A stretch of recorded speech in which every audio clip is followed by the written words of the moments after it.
درود به بینندگان عزیز، خوش آمدید به نشر اولی برنامه اخبار آزادی در هفته نو. زرنگز نوروز شو هستم در خدمت شما. امروز 24 ینور است و ما این موضوع ها را به بررسی میگیریم. یک ساکن شهر خوجند ادعا دارد که او را در داخل بینای کمیسریت حربی شهر لطوکوب کردند. از شورشگر به کماندو طالبان ارتش منظم ساختن میخواهند. ما اطمینان میدیم که خاک کشور ما برای تهیه حمله ها به کشورهای دیگر استفاده نخواهد شد. گوشی دادشنو نیست. ساکن معیوبی ولایت ختلان ادعا دارد که از زمینش محروم شد و کسی به دادش نمیرسد. به همه مراجعه میکنیم، ایشش فرمانو میبره، کسی اجرا نمیکنه. برنامه را با حادثه لطوکوب یک جوان در شهر خوجند شروع میکنیم. او با پای خود به کمیسریت حربی رفته مورد ضرب و لط قرار گرفته است.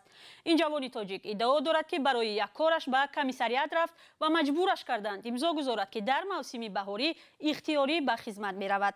مسئولان وزارت مدافع تاجیکستان میگویند نقشه تیرماهی دعوت جوانان به ارتش که تا ماه نوامبر سال گذشته ادامه کرد پورا اجرا شده است، ولی دعوت جوانان به کمیسریت‌های حربی تا موسم آینده دوام می‌کند. ادامه این موضوع در گزارش همکارم فرزان محمدی. یک ساکن شهر خوجند ادعا دارد که او را در داخل بینای کمیسریت حربی شهر خوجند لطوکوب کردند. بهرام قاسموف 19 ساله میگوید روز 17 ینور برای گرفتن یک مهر کمیسری حربی به این اداره رفت تا در اساس آن شناسنامه گیرد. ولی کارمندان این نهاد به وی گفتند که باید عریضه با خواهش خود به عسکری رفتنش را نیز نویسد. جواب رد دادن بهرام دچار بحث بین آنها شده است.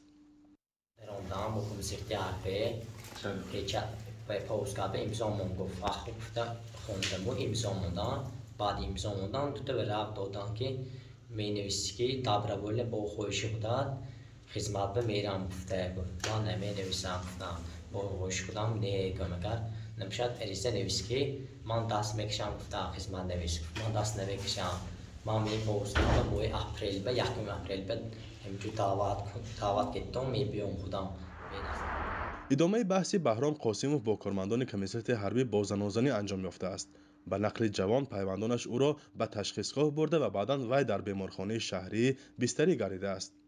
پزشکان گفتند که در پی لطوکوب جوان به لرزش معده سر و ورم گلو گرفتار شده است. ولی در کمیسریت حربی شهر خوجند دچار بدرفتاری یا لطوکوب شدن بهرام قاسموف را رد کردند. یک کارمند بلند مقام این نهاد در صحبت تلفنی با رادیو آزادی گفت که این جوان در رویخط دعوت شوندگان قرار دارد و با آن مناسبت بد صورت نگرفته است. خود بهرام و مادرش میگویند هیچگاه از خدمت حربی نیتی سرکشی نداشتند. در دعوت تیرماهی سال 2021 فرزندش بیمار بود و برای همین نتوانست به خدمت حربی رود. من دورنی مو военкомат بکی زدن уже من делегацион شدم که ولی دورنی военкомат به خزانوزنی باشد چستوی دور به уже وای میشدی چشم خودم که دستی خودم که دی فرزندم بوده کالتا خورنده من больнице بوب کردم. شهادتنامه رانندگی داده میشود. دعوت به صف ارتش در تاجیکستان در بهار و تیر ماه صورت میگیرد. به گفته ساکنان طریق زور یا سرباز شکار به ارتش بردن جوانان نیز جای دارد.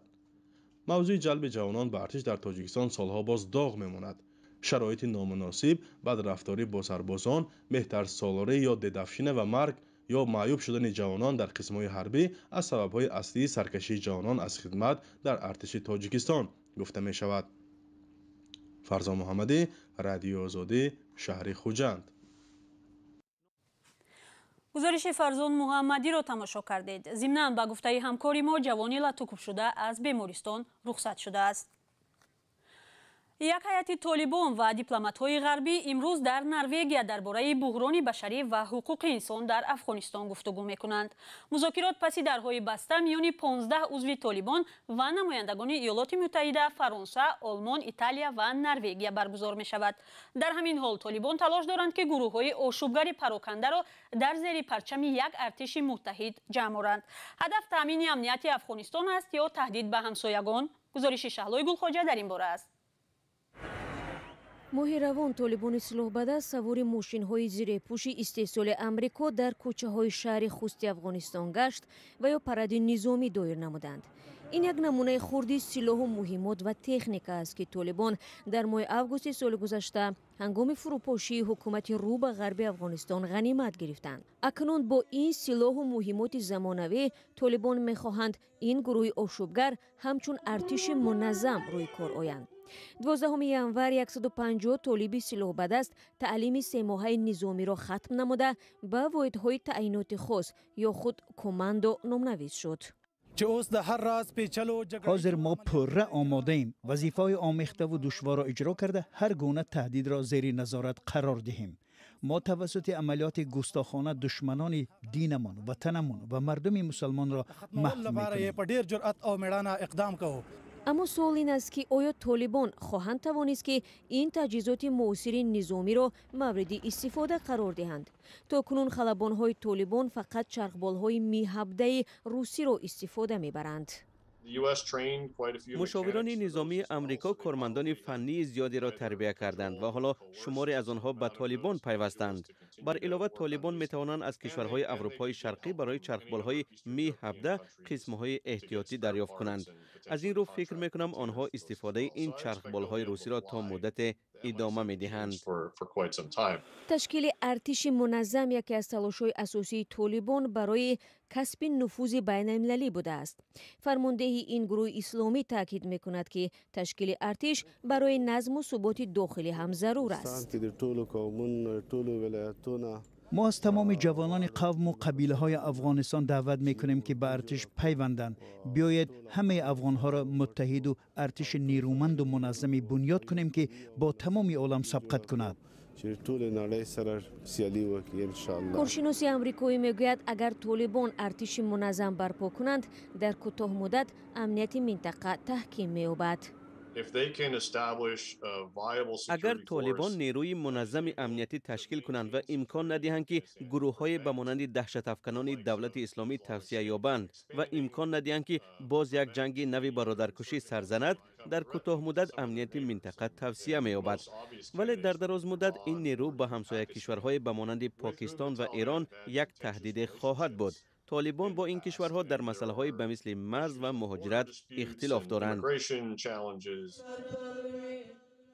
اما کماندوهای تازه نفس طالبان اصرار می‌ورزند که به کسی تهدید نمی‌کنند. ما با جامعه بین المللی و به ویژه همسایه‌هایمان رابطه حسن همجواری و احترام دو جانبه برپا خواهیم کرد. ما انتظار داریم که آنها به امور داخلی ما دخالت نکنند. هر عمل عکس العمل دارد. ما اطمینان میدیم که خاک کشور ما برای تهیه حمله ها به کشورهای دیگر استفاده نخواهد شد. در همین حال کارشناس شرودن میگوید در برابر تلاش تنظیم ارتش نو طالبان امکان دارند که شماری از تکنیکای نظامی غنیمت گرفته را به کشورهای خارجی فروخته سرمایه برای بیرون رفت از وضعیت بحرانی کنونی را پیدا کنند. برنامه را ادامه می‌دهیم. همسال 24 ینور در بسیاری از کشورها همچون روز جهانی آموزش یاد می‌شود. این سنه به نشان اعتراف نقش مهم تحصیل در تامین صلح و رشد کشورها از جانب سازمان ملل متحد اعلان شده است. این در حالی است که در تاجیکستان اکثر والدان از صفت تحصیل شکایت می‌کنند. شهلای عبدالله در خیابان‌های دوشنبه نظری ساکنان را درباره صفت تعلیم در مکتب‌ها پرسید. پاسخ‌ها را یکجا می‌شنویم. تا معاش آموزگار زیاد نشود سطح تعلیم بالا نمیره. شما تصور کنید که حدی میانه معاش آموزگاران این روزها 1000 سامانی را تشکیل میکند، در حالتی که با 1000 سامانی اگر یک زندگی انسانوار کنم گوید حدی اکثر برای یک هفته میرسد. آغاز معلومات باید به زبان آدمای پیشرفته، آدمای در شهر بودگی و انتخاب کنم باید در شوق‌آور درس دارن که نه به زبان آدمای یاشته همه چیز خوب است. من همین سال داخل شدم، همین معلم‌ها را می‌بینیم همش خوب است، همین طلبه‌ها گناهکارن تمام. یعنی چی؟ یعنی که عیب همین طلبه‌ها هستن نمیخونن بعد معلم‌ها رو گناهکار میکنن. طرف بگیریم همین تلفن‌های موبایلی را به مکتب نبرن بسیار خوب میشود. بسیارتر تعلیم تربیت ما را همین تلفن‌های موبایلی کم همین مفکورای کودک را هر خیل بعضی چیزا که در اینترنت نشون میدن تعلیم طلبه فرزندای او کمک کرد وایش دیسن دیگرگون شدیسن بسیار متفاوت می وای شماره طلبه‌ام بسیار دیگه سیمها مایده در یک مکتب در یک صنف پیش همین 25-60 تا میشد حاضر اکنون از این زیاد است اکنون همین رو بکنن در کار قبل داشتم وای فکر نمیکنم که کلان سالن رفته است کلان سالن خمار بودم خوب رفته است قبل بسیار خیال میکنم از اویلا سر میشود یک اویلا تربیت خوب نمیتونم بعد مکتب هم سطح تعلیم پست که ما تربیت خوب نمیتونم از همین سبب میکنم یعنی استودنت‌ها معلم یک گناهگار میکنن که اساسا چون گناهگارند در درونی صنف با تلفن موبیلی استفاده میبرن گوش نمیکنن یا که یگام گپ هم گفتن بدرفتاری میکنن کتی معلمو جای دیگه یگون دولت دیگه مگر این برام فرزندم خیلی چیز نگه چی حیاته چی روخی چیکار میکنی میرم وایرون میشم گفتم ما از خدا را شکر فرزند دارم دختران کلونیوس اینا میترسم و با خدا به خونه نمیمونم برآمدنش هم مکتب رفت دیگه ویران میشه. بینندگان عزیز نظر شما در این باره چی است؟ از صفت تعلیم در مکتب‌های تاجیکستان راضی‌اید؟ در صفحه‌های اجتماعی رادیوی آزادی برایمان نویسید. تلاش چند ساله یک ساکن ناحیه تیمورملیک برای بازپس گرفتن زمین کارمش به نتیجه انجام یافته است. او با مکتوب‌های شکایتی به مقامات زیاد مراجعت کرده است اما میگوید به دادش کسی نمیرسد. به گفته این ساکن 31 ساله تیمورملیک که معیوب است و سرابانی عائله کلان را بر دوش دارد زمین بحثی منبع اصلی پیشبرد زندگیش بود. محمود جان رحمتزاده این موضوع را پیگیری کرد و گزارش او را میبینیم. اینم زمین کشتی کاری ما.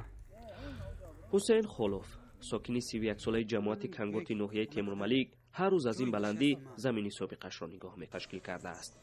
اما سال 2014 حسین خولوف 10 هکتار این زمین را از خواجگی کنگور تا سال 2029 و اجاره گرفته بوده است. ما همین زمین گرفتم گفتم که در همین زمین یا هندوق میکنم مرغ میکنم مثلا خاص میبرم علف میبرم همین شرط زندگی ما گندم میکنم همین زمین ده همین شرط زندگی ما سوز کنم ده ما دیگه کاری وازی میکنم نمیتونم. از سال 2018 سرگردانی او خانواده شروع شد. روزی نیست به یک مقامات مکتوب ننویسد. به سراغ او هم هر روز یک یا دو پاسخ ارسال می شود. او هم از شکایت بردن دست کشیدنی نیست. من مدت 5 سال می شود برای همین زمین دعوا دارم کسی به داد من نمیرسه. ما شکایت به گینه پروکراتور دستگاه اجرایی پرزیدنت جمهوری تاجیکستان با همه مقامات ناحیه ولایت ختلون ای ناحیه تیمورملیک بسیط اقتصادی ولایت ختلون به همه مراجعت میکنیم ایشش فرمان میبره کسی اجرا نمیکنه. این پاسخ دادستانی ناحیه تیمورملیک به حسین خولوف است. در پاسخش دادستانی نوشته است خولوف به خواجگی از سرینو شرطنامه کرده میتواند. اما یا رحمت نصرالله رهبر خواجگی دهقانی سفر سمت در صحبت حضوری گفت که او با خولوف شرطنامه نمیکند. سببش را در پی شکایت‌های زیادی حسین خولوف ولی خانواده حسین میگوید که آنها به زمین احتیاج داشتند که این کار را انجام دادند. در خانه 2000 مون و بچه‌م یک گرده گشتگی یک گرده دیگه 70% کار میکنه.